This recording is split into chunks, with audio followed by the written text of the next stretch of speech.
Bonsoir. On en parle absolument partout. Les applications d'intelligence artificielle sont de plus en plus performantes.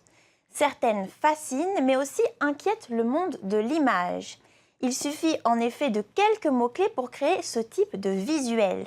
Pour Gabriel Mess, photographe du Fénois, l'intelligence artificielle n'est rien d'autre qu'un outil au service de l'art et elle ne menace pas encore son métier. Vous savez, à l'époque où il n'y avait que des peintres, ils avaient leur clientèle. Lorsque la photographie est arrivée, un nouveau marché s'est ouvert pour du coup les photographes, avec une autre clientèle. Et bien avec les AI artistes, donc comprenez les artistes qui utilisent les intelligences artificielles, ils auront aussi leur propre clientèle qui ne sera pas la même clientèle que les photographes.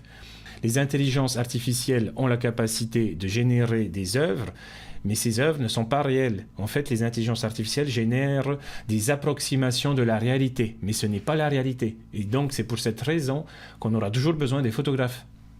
Les visuels sont de plus en plus réalistes à tel point que Gabriel a même été contacté par une marque afin d'utiliser l'un de ses mannequins virtuels. Et l'avantage de l'intelligence artificielle, c'est aussi de gagner du temps. Pour le photographe, elle pourrait même avoir des avantages pour les infographistes.